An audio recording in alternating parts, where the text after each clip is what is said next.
Hey, what's up, Nashville? I am Beau Beach. This is the second ever episode of the newly rebranded podcast, now known as What You Need to Know with Beau, where we are going to catch you up on 2 weeks of Nashville commercial real estate news in an hour or less. One of the other changes we're making to the podcast is generally I would give you an overview of all of these stories we're going to cover on the show. Some of the feedback we got was, hey, time is valuable. Get right into the stories. We don't need an overview. Just go, go, go, go. And I understand that. I kind of live my life that same way. So we're going to get right into the stories, y'all. These are the stories that we thought were important enough to bring to your attention. So let's get into it. First, we're going to start the show with a recap of the recent interest rate cut.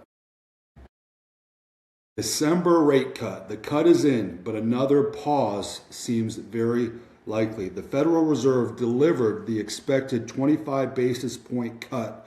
It was a defensive cut to support the labor market, wrapped in a layer of heavy caution regarding 2026. The pace of rate cuts is likely to slow from here on out. The biggest surprise was the dissenting votes. It's rare to see this level of fracture within the Federal Reserve, with multiple members voting against the cut in favor of holding rates steady. If there was this much resistance to cutting in December, the hurdle to cut again in January is now incredibly high. The expectation for rate cuts in 2026 should probably be between 1 or 2 cuts rather than 3 or 4 cuts that the financial markets seem to expect. This could very well be the last rate cut of Jerome Powell's tenure. So, we've already had a few rate cuts this year. We really didn't see any kind of bounce in the commercial real estate market in response to those rate cuts like you would have expected. And now we have the Fed, while giving us a 25 basis point cut, they're also foreshadowing an environment in 2026 that will require fewer cuts than perhaps everyone else forecasted originally. I will tell you, I think the availability of financing, meaning banks' willingness to lend money, is more important than the interest rate at which they lend it. And we're going to talk about that more in an additional story. And we're also going to talk more about where we expect interest rates to go next year. These are in different stories that we're going to cover today. But the big takeaway here is, they gave us a little bit of a rate cut, but they also said, don't expect 4 more next year. Maybe you get 1 or 2. So we'll build on that in just a moment. Let's keep moving. Developer takes a major loss in a Pie Town deal. So, I'm reluctant to bring you stories like this one. If every time a property owner loses money, we make it news, it gives the impression that there are a lot of property owners losing money, which is not the case, right? Even those properties that were bought at high prices and perhaps for development purposes, as long as that buyer, that current owner, as long as they can hold on, you aren't going to see those properties sell at a loss. It's going to be usually those folks that are taking losses that don't have any other choice, right? So if it's going back to the lender, or if it's selling at an extreme loss because there is no lender, generally there's something motivating that. For the most part, you are not going to see folks willingly taking losses on these properties. They'd rather just hold on and hope for better days in the future. And it isn't happening that often. I would say it is happening often that projects are stalling out, development deals are stalling out, but we aren't seeing those properties retrade at losses very often.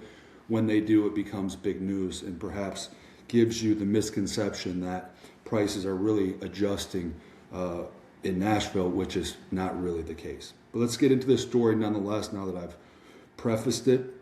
Philadelphia company paid $23 million for the property in late 2022 and just sold to a local investor for $8 million. A Pytown site slated for redevelopment with a residential building just took a $15 million loss. The 1.37 acre downtown property is located at 531 Lafayette Street. The buyer securing a $4 million loan from Shelbyville-based First Community Bank. Right, so even paying $8 million, they could only borrow half, and went to Shelbyville First Community Bank to do so. I think that kind of speaks to the difficulty in borrowing money today, right? A very obscure bank got involved at a 50% loan to value. Generally, before we had the pain of 2023 and 2024 and all the banks decided to wait and see, generally there was a handful of regional banks where you could go to and get that money real easily at more aggressive terms. Now, you're having to work much harder to borrow money.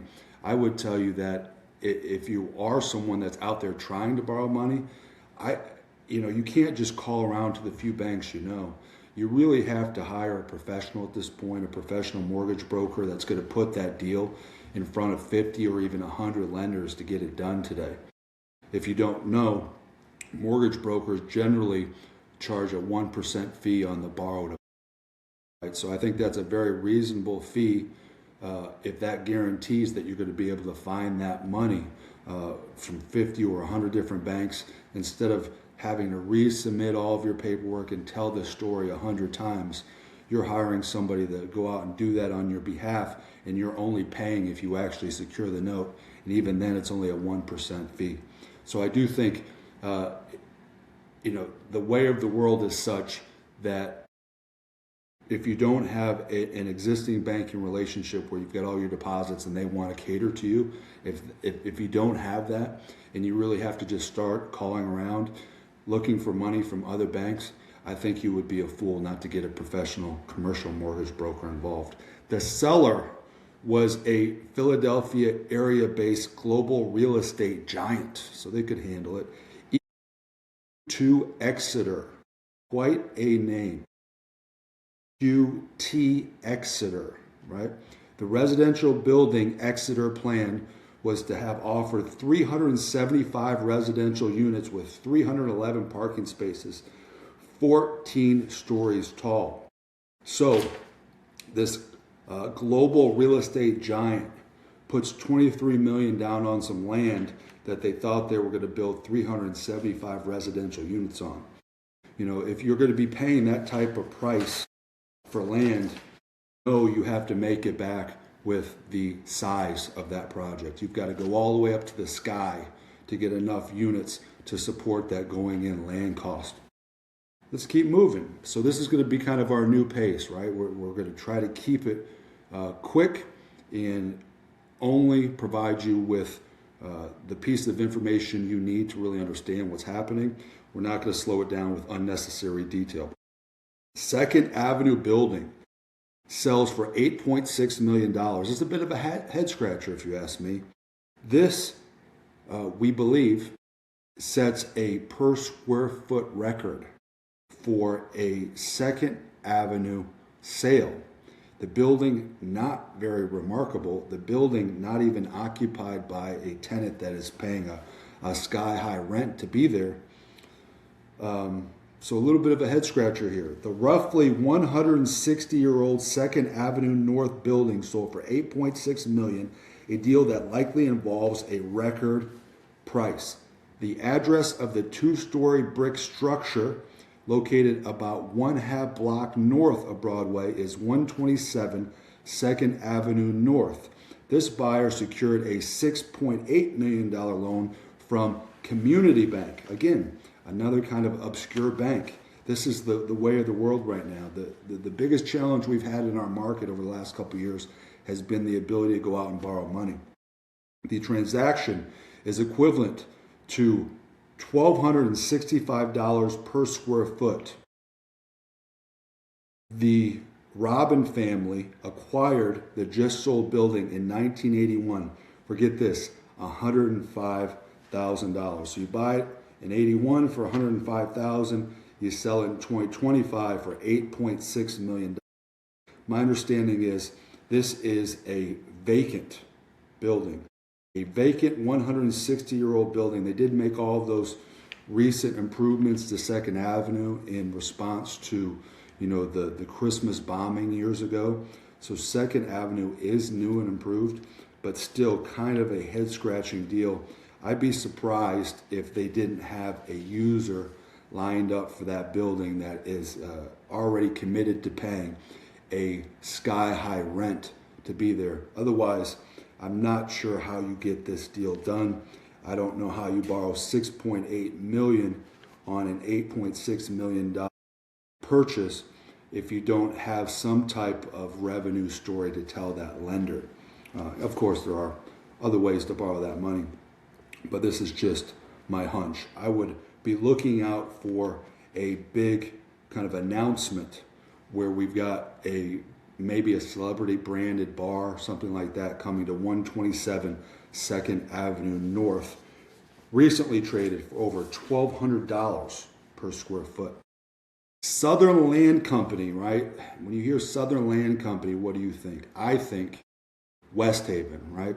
West Haven in Franklin is a very impressive development. At the time was just kind of out in the country. So what they did is they bought up all this land, created their own town center, created their own ponds. They have kind of a resort style pool for everyone that lives in the community. They've got a full service grocery store. West Haven is very cool. When we first moved to Franklin, West Haven was my first stop. I did not like the location. It's too far from I-65. I don't like to drive. I choose convenience over everything else. So we didn't pop on West Haven, but that doesn't mean that you can't have the utmost respect for what they've done there. Here is another massive project. Southern Land Company expands plan for major East Nashville development. You may remember they built up what was known, or perhaps is still currently known as Lincoln College years ago, and have yet to start that project. They're continuing to design and expand it. They've now added around 3 acres to the development where the firm plans to build nearly 1,000 housing units. The 19-acre development will offer 350,000 square feet of commercial space, a mix of retail, restaurant, and a 175-room hotel. The mixed-use portions of the development, which front Gallatin Avenue, will offer 800 residential units across several buildings ranging from 5 to 7 stories tall. The other portion of the development will offer 150 residential units that will be a mix of single-family homes and townhomes. So you got everything on this 19 acres. You got townhomes, single-family homes, apartments, retail, restaurant, and a hotel. If you remember, Southern Land Company paid $34 million for Lincoln College of Technology site, which spanned just over 16 acres back in 2023. Since then, the firm has scooped up several neighboring properties in separate transactions, totaling another $13 million, right? So they've got $47 million tied into the land here that they've been servicing all the way back to 2023. That's the part that really shocks me with developers. They are paying these sky-high prices for the dirt. And then, I'm assuming they are paying some interest on that money used to purchase the dirt, whether it be coming from a bank or from a private investor. There's got to be some debt service there.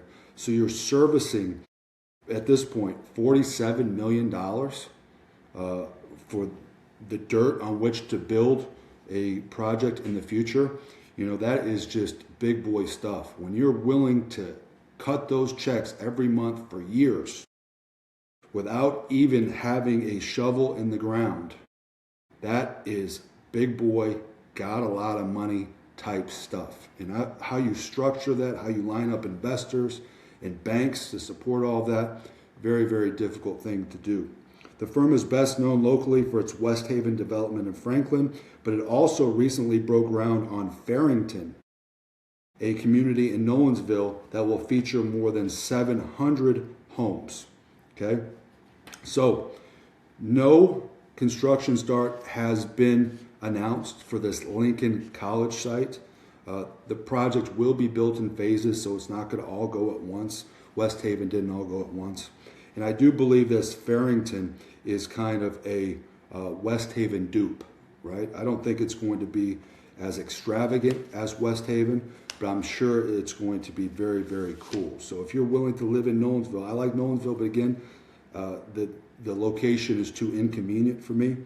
I would look into that Farrington community because those guys know what they're doing.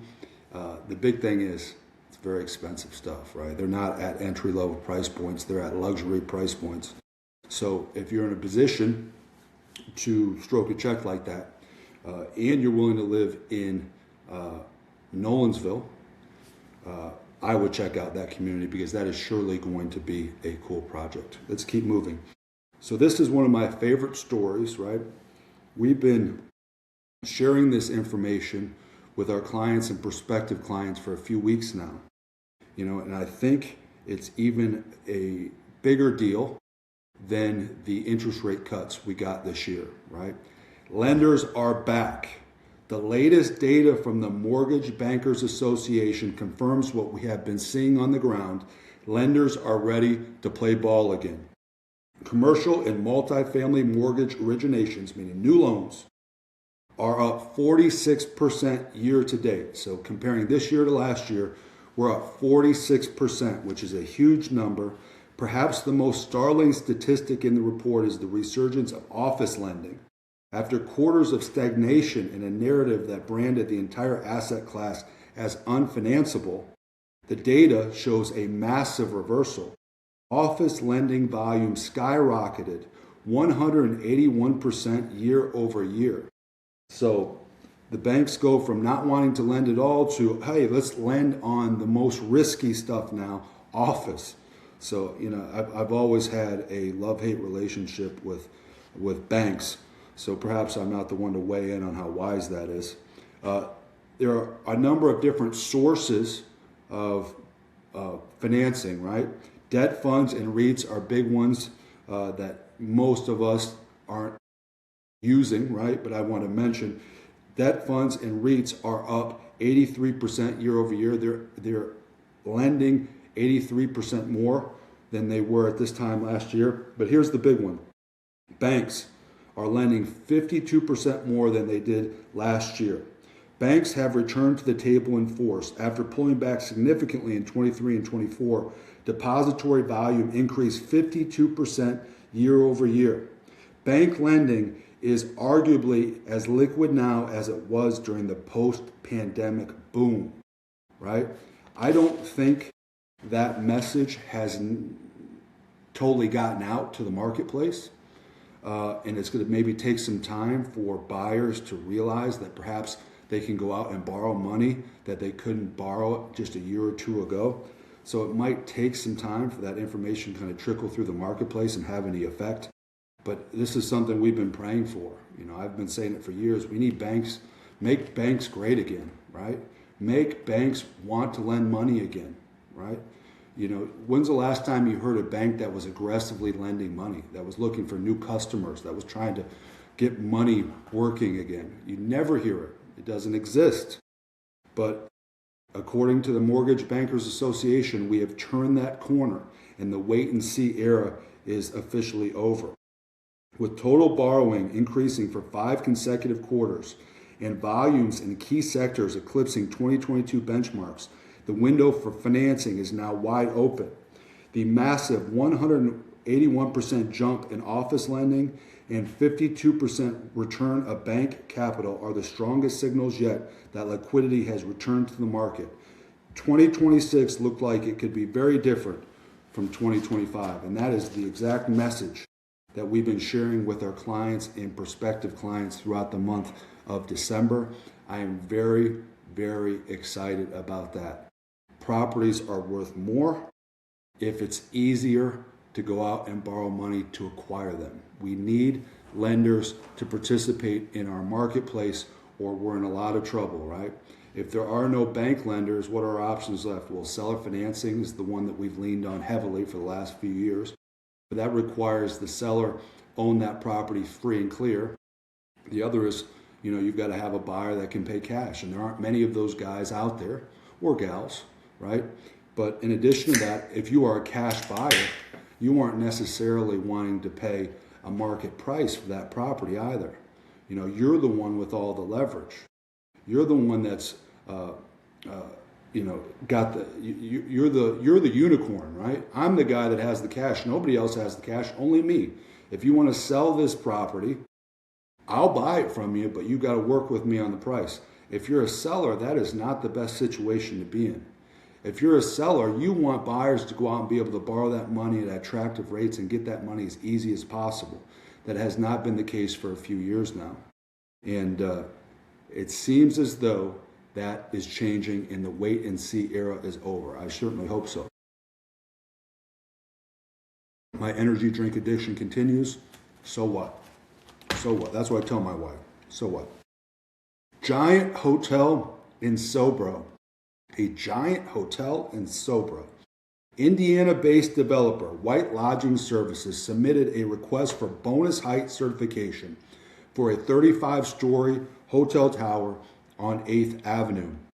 The recent movement on the project comes more than 3 years after it was revealed.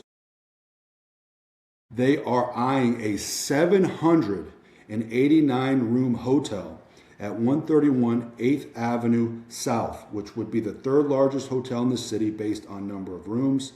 The project would include over 12,000 square feet of retail and restaurant space, as well as below-grade parking. So here we go.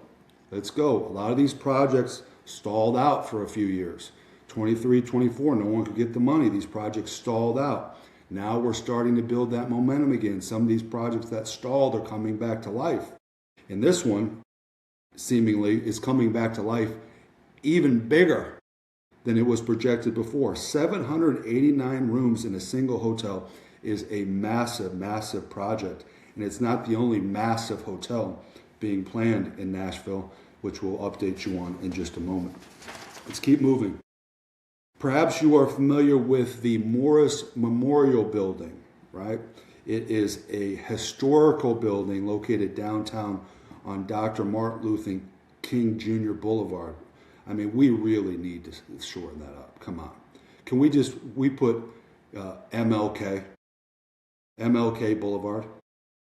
Can we please? My man, we got to say his middle name. We got to call him Junior. We got to call him Doctor, because even though he wasn't a doctor, I mean, he got some type of college education like Jill Biden did, and now all of a sudden we got to call her Doctor. I mean, give me a break with all of that. Who is buying that? Anyway, why am I saying another man's middle name? Could we just go first and last? Anyway, I got to get refocused here. Nashville-based hotel developer Imagine Hospitality submitted a final site plan for its redevelopment of the historic building into a hotel. There are 129 hotel rooms planned with 6,000 square foot speakeasy restaurant. Right? The buyer paid $10 million for the Morris building, a landmark which multiple groups have tried to buy and revitalize over the years. So that's why it's kind of well known, in my opinion. It's been one of those properties that the city has taken particular interest in and wanted to find a buyer who could be a good steward of the property. And it's been in and out of contract for a number of years. Finally, it traded and it looks like it's going to pop off at 129 hotel rooms. $10 million for the building on the 0.3 acre site at 330 MLK Boulevard. Midtown Hotel building sells for a eye-popping price, $60 million. That's not the part that tells you it's eye-popping, right? We got to put that into what is the price per room, right? Chicago company pays approximately $300,000 per room for the Marriott Town Place Suites on Charlotte Avenue. The buyer, named Bradford Allen, which was founded in 2003 and owns or manages about 70 properties, but this seems to be their first property in Nashville. The seller was Chattanooga-based 3H Group, which developed the site of the hotel building.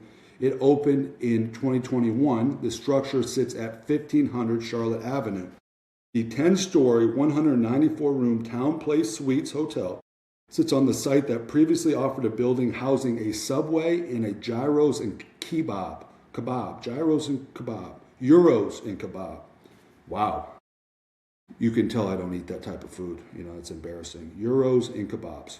The Subway, owned by Sam Patel and having operated in some manner on the site since 1999, actually reopened in the hotel structure and will remain operational. Patel was a member of the investor group that owned and sold the property. What seems to me happened there, 3H Hotel Group approaches Sam Patel, who operates a Subway on the site, and says, hey, we're trying to buy this site for me to build a hotel. As part of the deal, we'll let you operate a Subway inside the hotel and we'll give you some equity in the deal. That's what it looks like happened to me. I don't know. I'm speculating. For comparison, Midtown's 7-story, 105-room Hayes Street Hotel sold for $19 million in August, putting that at about $181,000 per room, right? Much less than the $300,000 per room on this deal. In September, Midtown's 139-room Aloft Hotel West End sold for $25 million, the equivalent of approximately $180,000 per room. So what makes this story noteworthy, not to mention the Sam Patel riff, which I think is fun. What makes it noteworthy is $300,000 per room is a lot. When two nearby comparable deals traded at $181 and $180, to see $300,000 pop is a sizable difference in price. All right, we're going to keep going here. So we've had a few high-profile neighborhoods named, branded, names associated, and I think they're brutal names, right? They're just brutal, in my opinion, but we're going to talk about it. Introducing East Point on the East Bank. East Point, not memorable at all. I already forgot about it. I said it 10 seconds ago. I forgot it. The 30-acre neighborhood surrounds Tennessee Titans' new stadium. So you've got this massive development surrounding the new stadium that's now going to be referred to as East Point. East Point is the official name of the 30-acre neighborhood the Fallon Company is developing around the new Tennessee Titans Stadium. In 2023, Boston-based Fallon entered into a 99-year lease with Metro to create a mixed-use neighborhood on the East Bank. Fallon's development is in the center of the riverfront neighborhood surrounding the $2.1 billion stadium and the site where TPAC is now planning its new Performing Arts Center. East Point, quote, East Point captures Nashville returning to its river, a place of both history and momentum. Quote, this brand reflects our commitment to creating spaces that feel connected, inclusive, and distinctly Nashville. Nonsense talk. Am I wrong about this? Nonsense name and then nonsense talk. The brand reflects a commitment to creating spaces that feel connected, inclusive, and distinctly Nashville. That makes absolutely no sense.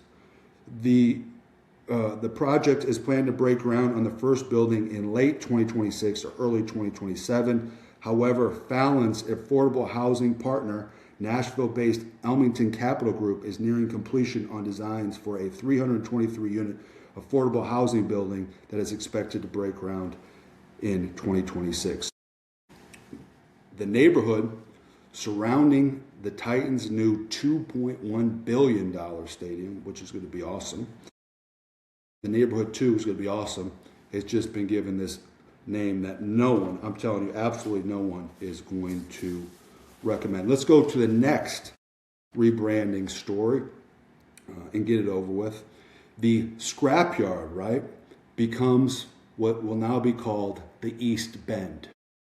So we got the East Bend and we got East Point. Neither of those names are good. The new owners of the East Bank Scrapyard have rebranded the site and submitted initial filings for its redevelopment. Redevelopment of the prime riverfront property into a massive mixed-use development. Rezoning the property is crucial milestone for the East Bend to be transformed into its full potential. Billionaire Carl Icahn sold the 47-acre East Bank site for $245 million, which is interesting because Icahn is holding the paper on the deal. So I can't recall exactly how much paper it was, but I think about 150 million of that 245 million was actually lent as a seller financing deal. We just mentioned seller financing briefly. So the scrapyard, $245 million for the contaminated dirt that needs everything new. You know, it needs parceled out, it needs infrastructure, it needs roads, it needs utilities, it needs cleanup. 45 million for the dirt. Let's call it the East Bend. All right, if you say so. Hey, let's talk about another huge hotel. A huge hotel is now planned for the Nashville Yards, which would become the second largest in downtown Nashville. The Nashville Yards contains two hotels already, the Union Station Hotel and the Grand Hyatt, both on Broadway. Combined, they have 716 hotel rooms and about 70,000 square feet of group meeting space. Quote, we are working on a plan that would ultimately be a third hotel that would double that capacity. So if there are 716 rooms there, to double that capacity, you need to add another 716 in a single hotel. The Grand Hyatt by itself is the city's fourth largest hotel today. The forthcoming hotel would lag only the Omni Nashville Hotel among downtown's biggest. So in the same show, we are catching you up on two mega hotels. And when you're paying the price that people are paying for land in these really sought after areas, you have to go bigger. You have to go as big as you can possibly go to make the numbers work. And perhaps that's what you're seeing with some of these deals. All right. I got a few more. I actually have two more. Let's talk first about U.S. home prices, right? So we're not in the business of talking about homes or condos or anything residential related. But I do think understanding where mortgage rates are, it's easier to understand when you're talking about houses, right?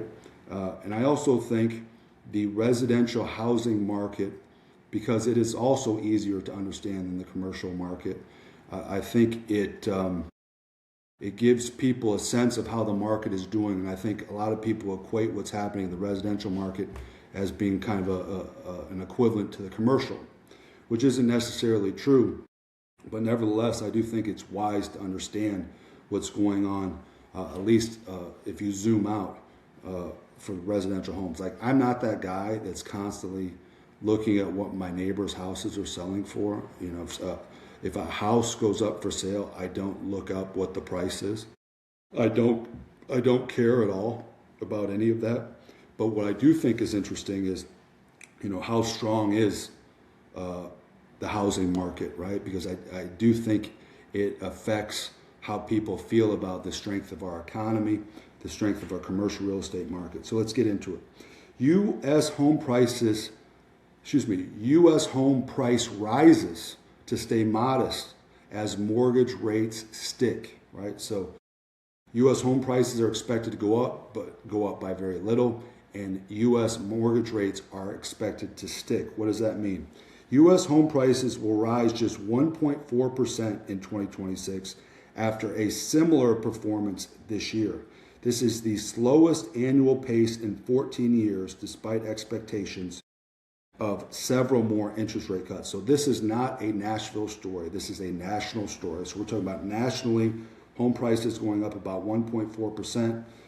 Next year, we think they went up about the similar amount this year.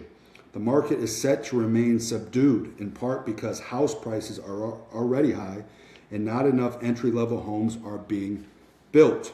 The key 30-year mortgage rate is set to average 6.18% next year. So next year in 2026, you can expect mortgages to be about 6.2%. In 2027, you can expect mortgages to be about 5.9%. So not a lot of difference from where we are currently at 6.3%. So think about this: 2025, 6.3%, 2026, 6.2%, and 2027, 5.9%. Not a lot of difference. Mortgage rates have stayed above 6% since late 2022, well above the 2 to 3% level during the COVID-19 scamdemic that prompted many households to lock in cheap long-term loans. They are now reluctant to reset at the more than double the rate. Right, so a lot of folks are just choosing not to move, which I think is wise, assuming you bought a house you really like. So many people are in a rush to move that they buy a house that isn't perfect for their family, isn't their forever home. It's just this temporary thing. Well, now you're kind of stuck, aren't you? You know? So my thing is, if you're going to move, I think you should move into your forever home. You know, expectations change over time, right? And maybe you recalculate that later. But going in, you should be thinking to yourself, oh, I could live here for the rest of my life. And if so, that's when you move. People move too often, if you ask me. I don't understand the impulse to be moving all the time unless you're someone that's just making bad decisions on the front end, right? Slow down, make better buying decisions, and quit moving so often. Housing demand is constrained by lack of affordability, high prices, elevated mortgage rates, while rising fears of joblessness are further depressing home buyer appetite. So I don't know if there's any real reason to believe that joblessness is a true fear. But nevertheless, whether it's true or not, if that's what people are feeling, that's really what matters. First-time home buyers now make up just 20% of the market. Last I heard, I'm going from memory here, again, this is not my business. Last I heard, the average first-time home buyer is now almost 40 years old, which is hard to wrap my mind around. I bought my first home the first year I was out of college. As soon as I possibly could, I bought a home and started to, or attempted to, build equity and get ahead in life. This idea that you're buying your first home at age 40 is really something that one would have to wrap their mind around. Where have you been living all this time? Have you been living in apartments? Have you been renting houses? Living in an apartment till age 40 sounds terrible. Sounds absolutely terrible. You got kids? You got no kids at 40? Where are you living with your kids? You're 40 years old with some kids and a wife? Where are you living at? That seems like crazy talk to me. Not the life I lived. I feel bad for those folks. If they actively were trying to buy houses their whole life and couldn't make it happen until age 40, that sucks. That's not a good life at all. All right. We're going to finish up with one final story that I think is interesting that I bet you have not heard before, right? So there's a lot of talk about the labor market. We just talked about joblessness, right? So some of the information that's been coming out on the national level seems to be negative from a labor market perspective. But there's another way to look at it, and I'm going to present that to you, and then we'll wrap things up. Labor market rotation. Have you ever heard that expression? Labor market rotation isn't always a bad thing for companies. The labor market headlines look ugly, but this isn't 2008 or 2020. Layoffs are dominating the news cycle. I don't watch the news, so I didn't even know that. It's said here that we're talking a lot about layoffs. What we are witnessing in late 2025 is not a retreat from growth. It is a strategic liquidation of remote staff. Companies are using economic softening as cover. The overall number of working Americans has grown 684,000 over the first 9 months of 2025, and that doesn't occur unless companies are preparing to increase production, not decrease it. Between 2020 and 2022, companies hired rapidly, often granting full remote status to secure talent. The labor shortage was the largest in history, and companies were desperate to bring in top talent, especially in niche tech and engineering roles. This created a layer of expensive, decentralized middle management that is difficult to oversee and expensive to retain. The current wave of layoffs is not about survival, it's actually about efficiency. Companies are effectively trading the resignation of their most expensive, least compliant labor so they can eventually rehire younger, less expensive workers that are eager to be in the office, gain experience, and find mentors. A recent study conducted by Stanford indicates a 10 to 20% decrease in productivity for those working entirely from home. The layoffs heavily target mid to senior level employees. By 2030, these companies will have a more productive workforce that is younger and less expensive than it otherwise would be. Remote job listings have collapsed to only 12% of the total market of job listings, yet they command nearly 50% of total applicant volume. So you gave these folks, you overpaid these folks and let them work from home, and now they're all chasing the same jobs. The problem is very few companies are now offering remote work. So don't mistake a cleanup of the labor market for a crash. So I had never heard anyone talk like that. I've never heard the term labor market rotation. This makes perfect sense to me. As a guy who's had to hire and fire and manage many employees over my life, it is a very, very difficult thing to do. One does not really appreciate how expensive labor is until they're personally writing the check, right? And I think a lot of these companies are just coming to the realization that they're losing money on some of these workers. And if it can be done better or more efficiently or almost as good by younger, less expensive staff as a business, that is something you have to pursue.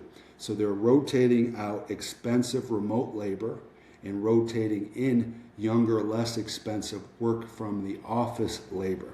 And you don't really hear about it, right? Because I think it's one of those things where, if you're talking about replacing expensive workers with less expensive workers or replacing older workers with younger workers, I think perhaps if you're the company, you don't like that type of attention, right? You have people have an emotional response to such things. So very interesting. I wouldn't worry too much about the labor market. I think the labor market is strong. I do think there is some real serious issues with, just the general cost of life has gone up so substantially that folks are, even that are earning, 6 figures, are living month to month, just trying to make ends meet. I think that is real. And, I don't think there is an easy solution for it. The overreaction to the scamdemic, shutting down private business and then flooding the country with government money that we had to go out and borrow, turned out to be a really stupid thing to do, and now we continue to pay for that stupidity. Many of us at the time of the scamdemic were calling these things out. It was pretty obvious at that time, and now we are still paying for it. The way that we should have handled ourselves during the scamdemic was, hey, we are going to provide you with all the information you need to make a good decision about your own health, but we are not at the federal level going to tell you what to do. We are not going to force private businesses to close their doors, right? We are not going to force an experimental so-called vaccine on general public. We're just not. We're going to provide you with the best up-to-date information, and you as a wise consumer are going to make up your own what it is you want to do with your life, and go out and you go out and do it. That's what we needed. We didn't need government acting like we need their opinion on anything or respect it. I mean, who respects the opinion of the federal government? And then you had the state and local governments just taking order from the dumbest of all governments, which is the federal government. At least the state government has a little sense. The local government has a little sense. But they were just defaulting to the dumbest layer of government at all, the federal government. And all of the inflation that we experienced and continue to experience, I think you can point directly to the stupid decisions made at the federal level during the scamdemic. And I think that's a good way to wrap this thing up. So thank you so much. I am Beau Beach. This is the What You Need to Know podcast, brought to you by Beechwood Commercial Real Estate Services, your AI-enhanced broker for sellers in Nashville and the Southeast. List and sell commercial real estate. That's all we do. If you are the owner of commercial real estate and you'd like to know your property's current value, maybe you'd like to know if you were to list for sale today, who you'd be competing with. Maybe you'd like to know who the most likely buyer of your property is. We can answer all of those questions for you. You simply need to reach out and let's have a no pressure conversation. Thanks so much for listening, and we'll talk to you again real soon.